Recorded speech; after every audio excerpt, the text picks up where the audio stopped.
Today we are making a homemade chicken and vegetable soup. We have the bones of a rotisserie chicken and 4 chicken legs in the pot. And we're going to put about 8 cups of water in the pot. And 1 bouillon cube.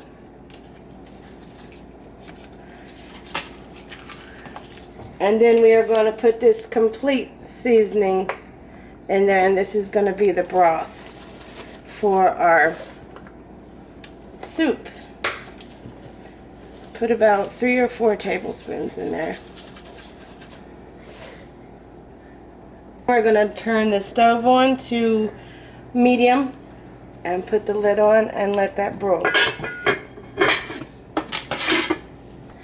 We need a little bit more water in to cover the chicken, and that equals about 12 cups of water instead of 8.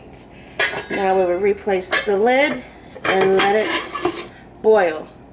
Now while the broth is boiling, we are going to cut up the vegetables for the soup, and I've already peeled the carrots and cleaned the celery and everything.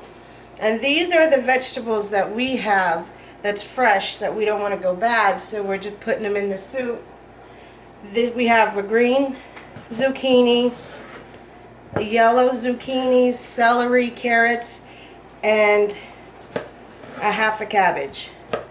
And you're just going to chop them all into chunks. Now you can see how the water is becoming tasty with all the bones and the chicken that's in there.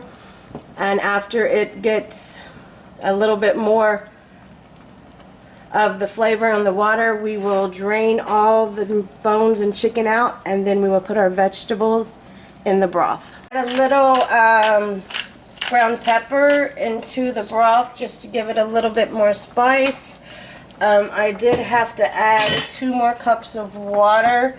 It's not quite the color that I like on broths. I like them a little darker.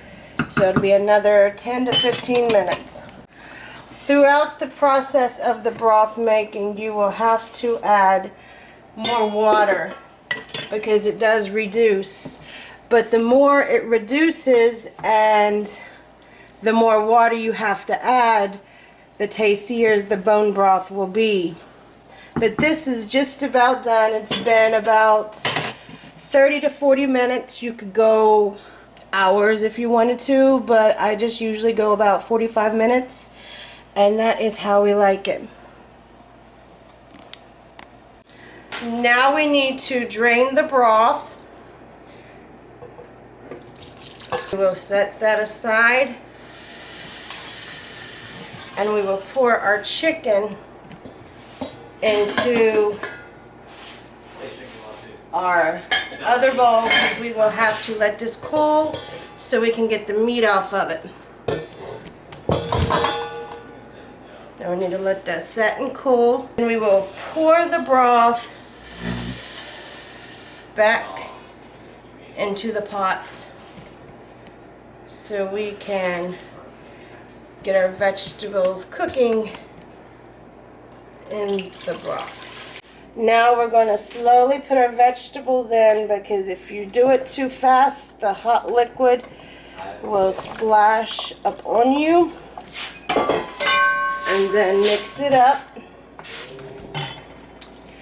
And then turn it on medium heat so this can start cooking our vegetables. Now our vegetables are done in the bone broth, so now we are going to add all of our chicken into the broth, and we are going to stir, and we are going to cook about 10 minutes so the chicken can get warmed back up, and the soup will be done, and then we will plate, and then we will eat. So our soup is done. It has been about 2 hours, the whole process from beginning to end. Now it is time to plate up. You will just ladle some of the chunkiness into the bowl. And then just ladle in some of the broth into the bowl. An easy recipe to feed lots of people. Now I always put parsley on top of my soup. Parsley is very good for the digestion of food. So I always put parsley, and it just makes it a little prettier. So we will put this on the table. So this meal is perfect for a cold winter's day. We will be adding some hot sauce and some red pepper flakes with our club crackers and our dried minced onion. And we have chosen to drink just some ice water with our soup. You need to press that like button and subscribe and let me know what you want me to cook next.